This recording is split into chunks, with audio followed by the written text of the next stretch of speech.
siya po ang tumawag sa atin. Palapakan natin po ang Diyos natin buhay. Hallelujah. Call, sa parang definition po niya ng call, to summon to a particular activity. To summon to a particular activity. Tinawag tayo ng Diyos o pinatawag tayo ng Diyos at mayroon tayong particular activity. Bawat isa sa atin ay mayroon pong ipinagagawa ang Panginoon. Mayroon pong tinatawag detalyado na gawain tayo sa Panginoon. Amen po ba? Hello? Praise God. Hindi ka pwede hong magbigay ng wala sa iyo. Kung ano ang nasa iyo, yan po binibigay mo. Praise God. Kaya kung tinawag ka ng Panginoon na teacher, tinawag ka ng Panginoon na pastor, tinawag ka ng Panginoon na evangelist, yan po ang ibigay mo. Amen po ba? Hindi tayo po dapat po na mag-inggitan sa isa't isa. Dahil alam natin po ng pagtawag ng Panginoon sa isa't isa ay mayroon pong natatanging ipinagagawa ang Diyos sa atin. Amen. Magiging masaya po tayo kapag ang isa sa atin po mga lingkod ng Diyos ay ginagamit siya ng Panginoon for His glory. Kayo po ay masaya na ginagamit ng Panginoon ang mga lingkod ng Diyos na nandito? Praise God. Amen. Sa mga kapatid natin nandiyan po sa likod. Kayo po ba ay masaya na ginagamit ng Panginoon ang iyong pastor? Yung po mga masasaya, sabihin natin, praise the Lord! Dahil may pastor ako na mabuti at masipag. Palapakan natin ang Diyos dahil siya nagbigay ng pastor sa bawat isa sa atin. Praise God. Hallelujah. Chosen. Ang ibig sabihin, definition ng chosen, an elect person. Selected to do or receive something special.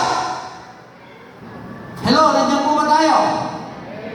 There's something special kung bakit ka mga kapatid pinili ng Panginoon. Walang-wala kang alam, walang-wala kang kakayahan, ina-underestimate mo ang iyong kakayahan, nililiit mo ang iyong sarili, mahihayin ka, nanginginig ang tuhod mo, hindi ka makapagsalita, pag tumayo ka sa harapan, parang magtatawanan ka na.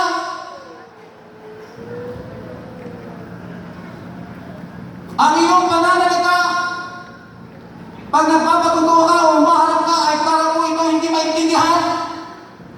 Mga kapatid ko sa Panginoon, magpatuloy ka. I encourage you. Amen. Yun po mga pinagtatawanan, kapag humble po sila sa harapan ng Diyos, dadagdagan pa sila ng Diyos, aalisin ng Diyos ang kahinaan nila at papalitan ng Diyos ng kakayanan ng Diyos. Amen? Nasubukan mo po yung pagtawanan. Sapagkat kapag ako'y manalayan, noong pong araw ay dinidisipulo kami ng lingkod ng Diyos, Pastor Jose. Tumayo po ako sa harapan. At pagtayo ko doon sa harapan, kasi binigla niya ako tinawag niya ako para mag-closing prayer. Kaya aking closing prayer mga kapatid, nagpapasalamat po God. Salamat po God. Puro pugad ang naririnig. Pugad dapat na ipagdulog-dulog mo yung pugad. Kaya nung pong pagbaba ko, mayroong isang worker. Napakarami mong pugad na sinabi. Wala bang itlog? Puro pugad, pugad. Yun po ang nasasabi ko. Oo, God, sana. Pero, pinalitan ko.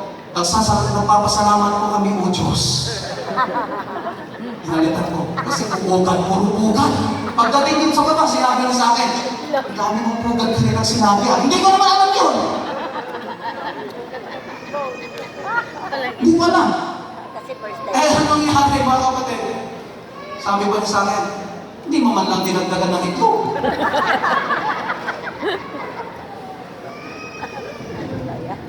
Yung mga bago, malimit po yung magkamali. Pero we encourage them para ma-develop sila, ma-develop yung kanilang kakayahan, ma-develop yung kagalakan nila na maglingkod sa Panginoon. Hindi natin po pagtatawanan, hindi natin po mga kapatid, o nila. No. Give them courage. Challenge them upang ma-develop ang kanilang kakayahan na maglingkod sa Panginoon. An elect person ang lahat na yan at selected to do or receive something special. Something special to the Lord God Almighty. Amen? Faithful. Pag sinabing faithful, mga kapatid, showing true. Ipinakikita mo yung kung sino ka, yung katotohanan mo. Faithful. Ang faithful po, mga kapatid, sabi pa niya dito, ay constant support or loyalty. Constant, hindi pa bago-bago. Constant nagpapatuloy, tuloy-tuloy ang kanyang pagsuporta. Amen po ba kayo? Deserving trust. Ano sa Tagalog pong deserving trust? Karapat-dapat sa tiwala. Sabihin mo nga sa iyong katabi, karapat-dapat ka ba sa salitang tiwala? Amen? Ito. Dapat makakitaan tayo ng Diyos na tayo po ay napagkakatiwalaan. In fact, sabi yun, ang napagkakatiwalaan sa maliit ay mapagkakatiwalaan din sa malaki. Amen? Ang napagkakatiwalaan sa kukunti ay napagkakatiwalaan din sa marami. Sabi mo sa iyong katabi, marami ang pagkakatiwala sa iyo ng Diyos. Maging matapat ka lamang. Praise God. Amen? Maging matapat lamang po tayo at ang Diyos natin buhay ang siyang magbibigay sa atin ng mas marami pa. Ang faithful po, sa pang-definition po niya, mga kapatid, ay full of faith. Full of faith.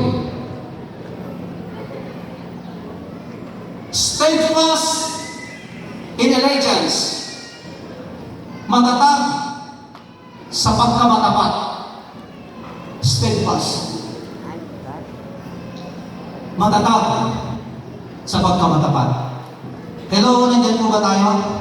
Sabi po niya Matthew 25 verse 21, mga kapatid, sabi niya dito ni Lord Jesus, sinabi niya mismo, and the Lord said unto him, well done, thou good and faithful servant, thou hast been faithful over a few things, I will make thee ruler over many things. Many. Maraming bagay. Sabi niya doon, pamamahalain mo. Sabi niya, ang maraming bagay. Gagawin kita na ruler, tagapanguna ng maraming bagay. Gusto niyo po ba yun? Pero ang gusto ng Diyos, makita niya ay mabuti at tapat na alipin. Sabihin natin sa ating katabi, mabuti at tapat. Amen. Palapakan natin ang ating Panginoon. Mabuti at tapat. Oh, glory to God. Madali lamang po ito, mga kapatid. Gusto ko lang pong ibigay sa inyo ang isang tao sa Bible. Ang example po niya, very challenging yung kanyang buhay. Mabilis lamang po ito. Pakinggan niyo mabuti. Ang pangalan po niya si Joshua. The security kids. Joshua provides a super example of a leader whose faithfulness prompted God to raise him up. Naudyukan po pala ang Diyos para itaas niya ang tao ito. Naudyukan ang Diyos. Naniniwala po ba kayo na pwede po maudyukan ang Diyos sa ating buhay para itaas niya tayo? Pero mayroon isang salita, ang nagpapakumbaba ay itinataas ng Panginoon. Ang nagmamataas ay dinabagsak. Parehas tayo ng Panginoon ay laging na makita tayo na mapagpakumbaba tayo sa kanyang harapan. Kagaya po ito si Joshua. Joshua, mga kapatid, over 3 division of his life, 40 days po siya doon sa Egypt. 40 days po siya, 40 years, sorry. 40 years sa Egypt. 40 years po siya doon po sa ilang sa wilderness. Pagdating doon sa promised land, 30 years na po siya. Kaya, namatay po si Joshua 110. Pero doon narating niya yung promised land. Ang tao ito. Hello? Narating niya ang promised land. God gradually moved this trustworthy man into leadership. Ang Diyos ay nagmumove sa buhay ng taong tunay at tapat na napagkakatiwalaan. Hello? Amen po ba? Sa palagay ninyo, mga kapatid ko sa Panginoon na nandito, ang mga lingkod po ba ng Diyos na mga pastor na nakikita po ninyo, tapat po ba at napagkakatiwalaan po ang mga ito? Naniniwala po ba kayo na walang pastor na mahirap? Sabihin mo si katabi, bigyan mo si pastor. Hindi maghirap yung pastor. Gagamitin ka ng Panginoon para masayahan ang puso niya. At pagka nasayahan ang puso niya, mas maraming oras po siya na nananalangin para sa iyo. Upang bubuksan ng Diyos ang durungawan ng langit. Bintana ng langit at ibubuhos ng Diyos ang katakot-takot at hindi mabilang na pagpapala para sa iyo. Huwag mong kalilimutan ang nagpapagal, ang nangangaral ng mabuting balita. Kinakailangan mo siyang, mga kapatid, bahaginan ng mga pagpapalang tinatamasa mo. Kaya kung kayo namamalingke, bago kayo pumasok, dumating sa bahay ninyo, dumaan muna kayo doon sa pastor. Bumili muna kayo, mga kapatid, ng galunggong o kaya ay bangus. Hello? Huwag natin pagkaramutan ang mga pastor natin sapagkat sila pa mga regalo sa atin upang maging perfect tayo sa harapan ng Diyos pagdating ng araw. Hallelujah! Hallelujah! Praise God! Kaya ang bawat din sa atin, kinakailangan maligaya ang puso natin pagka nakikita natin ang pastor. Amen? Hindi tayo nagtatago pag dumarating ng pastor. Kung oras naman din ng merienda tsaka dumarating. Oras ng tanghali tsaka siya dumadalaw. Ano ibig sabihin mo, mga kapatid? Ibig sabihin, kinukumpita ka ng Diyos upang pakainin mo ang pastor. Sapagkat sino mang magbigay ka isang basong tubig na malamig. Hello? Isang basong tubig lamang na malamig, edi isang gram na malamig. Hindi mawawalan daw ng pagpapala. Hindi mawawalan ng blessing, more blessing. Bali soft drink. Di bali daw soft drink, sabi ko nila. Hallelujah. Mahalin po natin po mga pastor. Amen po ba? Pagkatagal ang kanilang buhay, pinigay ang kanilang buhay upang sa iyong paglingkuran ang Panginoong Diyos na buhay. Palapakan natin ang Diyos na makapangyarihan sa lahat para sa buhay ng mga lingkod ng Diyos. Ang taong ito na si Joshua, mga kapatid, itinaas po siya ng Diyos. Makinig po kayo mabuti. Number one, ay taglay po niya yung sinasabi. Number one, the sign of His faithfulness. Number one, His obedience. Obedience. Sabihin na po natin, obedience. Obedience, pagsunod. Kahit mahirap, sumusunod po siya. So kung basahan natin, kunin lamang po natin ito. Word po na ito, nakalagay po sa Exodus, bibilisan po, Exodus chapter 17 verse 8. Kahit mahirap, pero sumusunod. Chapter 17 verse 8, Exodus. Then came Amalek and fought with Israel in Rephidim. Verse 18 and verse 9. And Moses said unto Joshua, choose us out men, and go out, fight with Amalek. Labanan mo, buksayin mo ang Amalek. Kaya mahirap. Inuutusan ng leader. Mahirap. Sabi niya, tomorrow, I will stand on the top of the hill with the rod of God in my hand.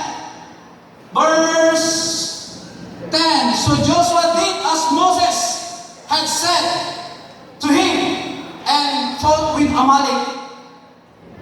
And Moses, Aaron, and Hor went up to the top of the hill. Mga lingkod ng Diyos, si Moses, si Hor, si Aaron, mayroon silang gampanin. Ang lingkod ng Diyos na si Joshua, mayroon siyang gampanin. Bawat isa sa atin, mayroon tayong gampanin. Amen po ba?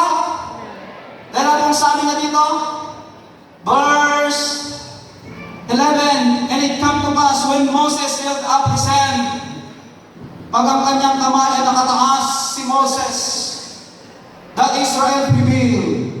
Ang Israel nananalo. Lumalaban, nakikipaglaban si Joshua. Ang Israel, mga kapatid, nananalo sa Amalek.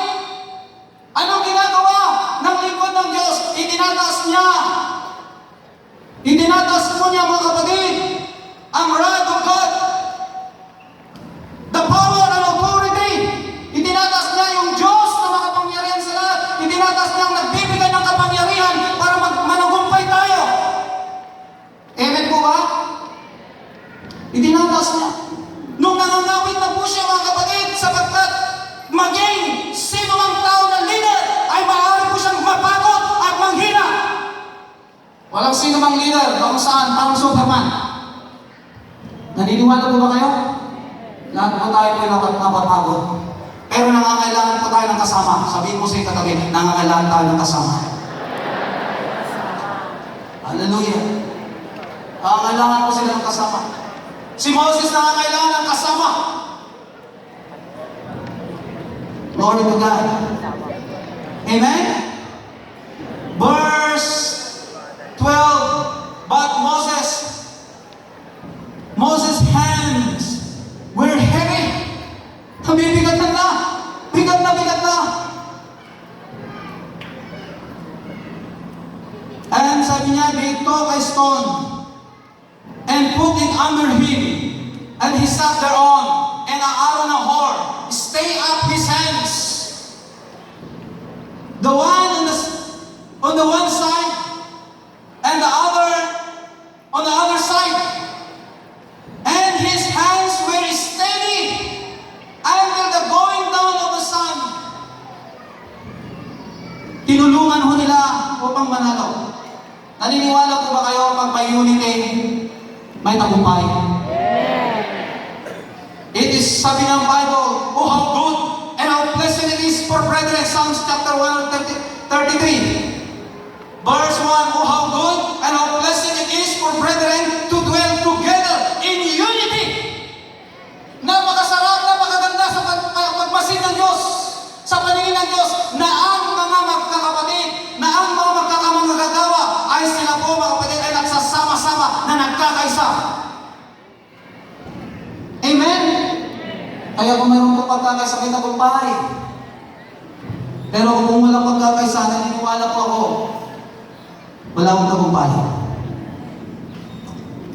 Verse 13, ang sabi nito, and Joshua discomfited Amalek and his people with edge of the sword. Natalo niya yung mga Amalek, mga kapatid, ng lingkod ng Diyos nito. Kahit mahirap, sumusunod sa leader. Pero yung leader ay mayroon siyang suporta upang sa iyo manalo ang mga lingkod ng Diyos na humahayo. Amen. Amen? Hindi natin pinababayaan ang mga humahayo, ang mga tinatawag mga lingkod ng Diyos na kung saan bihasa na sila sa paglilingkod sa Panginoon. I encourage every one of you, mga kapatid, bigyan natin po ng mahalaga ang bawat mga lingkod ng Diyos na nagbigay ng buhay. Amen po ba? Praise God. Kaya ako si Moses, si Hor at si Aaron, ano silang ginawa? This is the revelation of God. Ito ang dapat yung gawin para manalo kayo. Ay pagkakaisa. Number 2, servanthood. Bibilisan ko na po. Ang Moses na ang Diyos mo nito, mayroon siyang tinatawag na glayang servanthood. Ano po yung servanthood?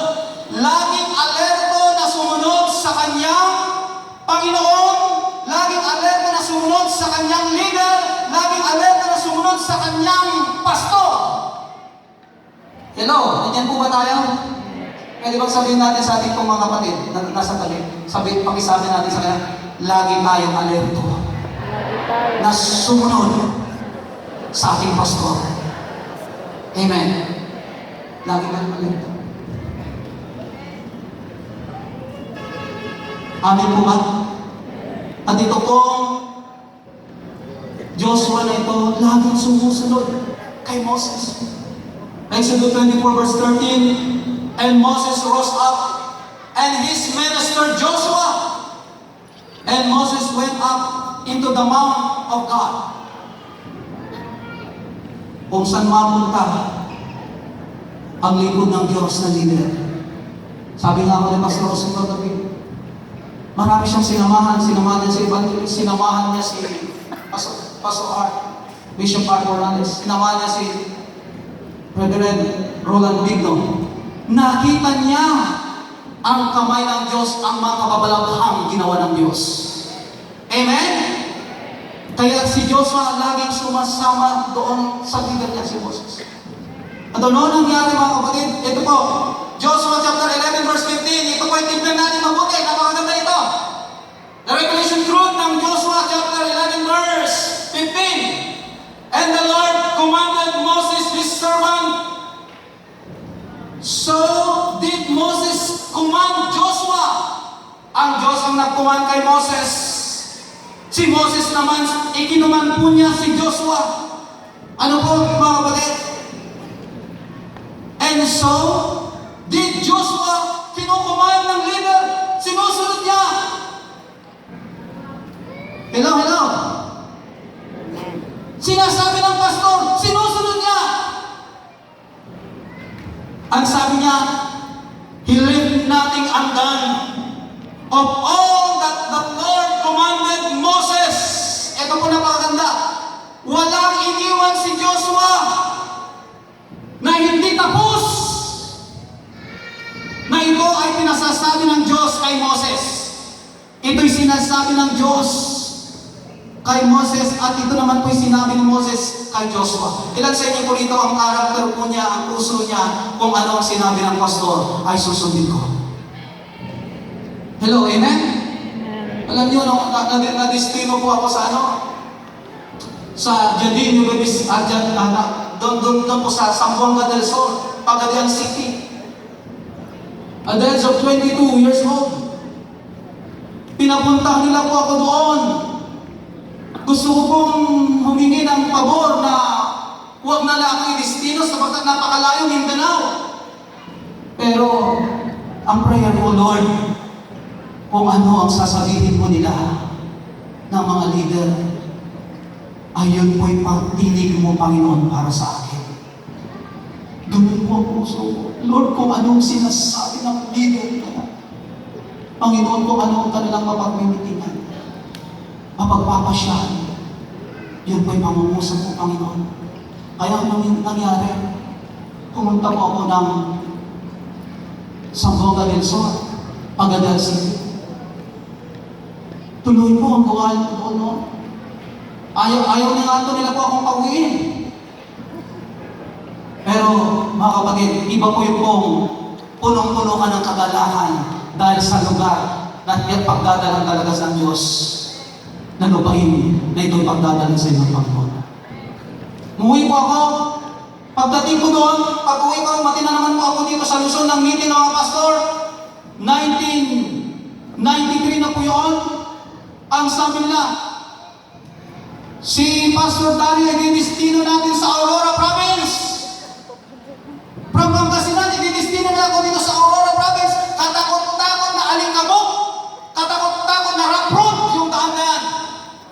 1993. Pag sumakay ka ng jeep ng mga panahon na yun, mga kapatid, pagdating mo dito sa Aurora, puno ng alingabok ang ulo mo. Nung sinabi nilang madidestino po ako dito, by the grace of God, nadestino po ako for 11 years dito sa lugar ng Aurora Province. Hindi po ako sumaway. Hindi po ako tumanggi sa kanila pong pagsabi, nadidestino nila ako dito. Sumunod po ako. Mga kapatid, dahil po, mas masarap ang sumunod, di po ba? Hallelujah. Kaya, ang mahalaga po dito ay meron tayong pagrespeto sa atin po mga nagtatalaga sa atin. Amen? So si Joshua, he left nothing undone of all that the Lord commanded Moses. Number 3 na taglay po ni Joshua, loyalty. Sabihin nga po natin, loyalty. Sa Tagalog, katapatang loob. Sabihin natin po, katapatang loob. Katapatang loob. Ang sabi niya ko dito, tignan natin, katapatang loob sa Diyos. Katapatang loob sa leader. Katapatang loob sa church sa ating kinaroroonan. Amen po ba? Exodus 33 verse 11 ang sabi niya dito, and the Lord speak unto Moses face to face, as a man is speaking unto his friend. And he turned again into the camp, but his servant Joshua, the son of Nun, a young man, kabataan, departed not out of the tabernacle. Hindi po siya umaalis sa presence ng Panginoon. Mga kabataan, ini-encourage ko kayo, kahit gumagawa ang mga lingkod ng Diyos, ang mga bagay na kung saan pinatatrabaho ng Diyos sa kanila. Ang mga pastor may pinapatrabaho ng Diyos sa kanila. Kayo, mga kabataan, encourage ko kayo, manatili kayo sa presensya ng Panginoon, sa tabernakulo, na kagaya po ni Joshua. Amen po ba? Nananatili po siya doon ang kanyang ginagawa. Ang tabernacle, ang ibig sabihin ng tabernacle, mga kapatid, is full o movable tent that used as a place of worship by the ancient Israelites. Yung mga Israelitang mga sinauna, yung ganun ang style po nilang pagsamba. Mayroon pong tabernacle. Maliit, namumove, nadadala. Doon po nag-i-stay ito pong si Joshua. At mga kapatid, alam niyo, nasisiyahan ng Diyos. Dahil po, marunong po mag-stay sa presensya ng Panginoon. Sabihin mo sa iyong katabi, mag-stay tayo sa presensya ng Panginoon. Hallelujah. Lord, salamat Panginoon sa presensya po niyo. Number 4, taglay niya yung sinasabing courage. Courage. Mayroon siyang courage si Joshua. Tapang. O katapangan na ipaglaban ang salita ng Diyos. Amen po ba? Amen? Amen?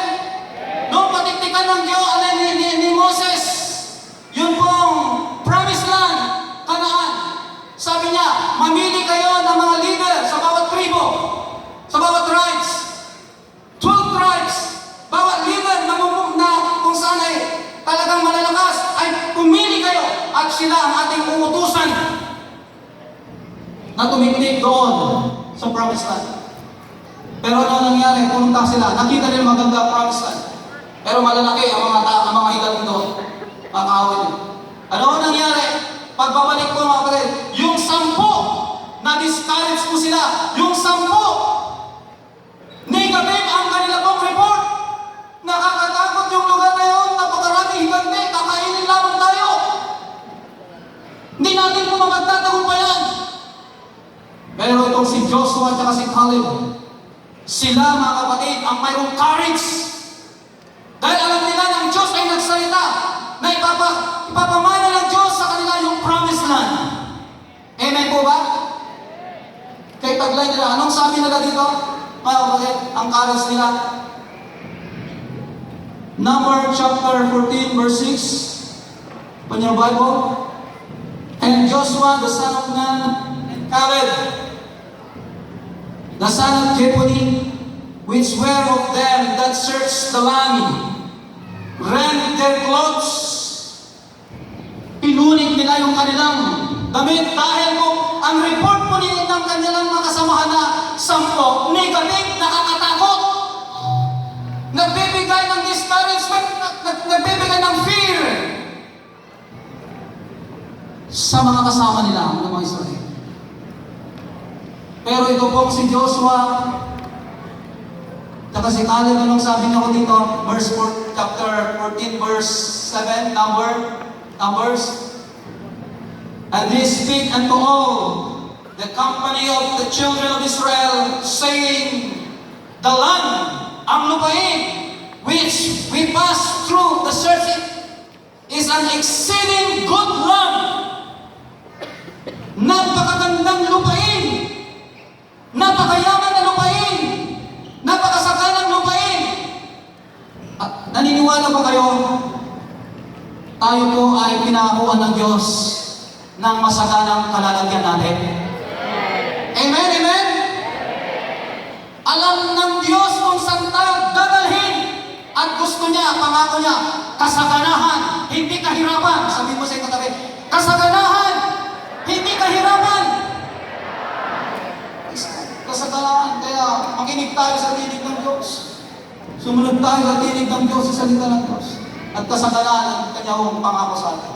Anong sabi niya sa verse 8? If the Lord delight in us, kung ang Panginoon ay malulugod sa atin, CNCF, kung ang Diyos ay malulugod sa atin, then He will bring us into this land and giving us a land which floweth with milk and honey. Kung malulugod ang Diyos natin sa atin, dadalhin niya tayo sa masaganang lupain. Amen. Palapakan natin ang Diyos natin buhay. Hallelujah. Noong araw, mga kapatid, hindi kami makakain ng masasarap na nandito ako sa Aurora. Ang kinakain namin dito kadalasan talbos ng pako.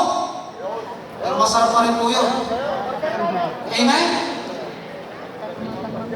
Naranasan ko yung mga papaya, ginatang gabi, laing kung tawagin. Dito sa Aurora, naghahanap ako ng manok na ito ay tinuhog, wala akong makita. Manok ay isdang tinulong. Bayawa kung mayroon. Mga kapatid. Okay? Nung araw po, nandito ako, para bang sabi ko, kailan kaya ako makakatikim ng masasarap na ulam. In-enjoy ko muna yung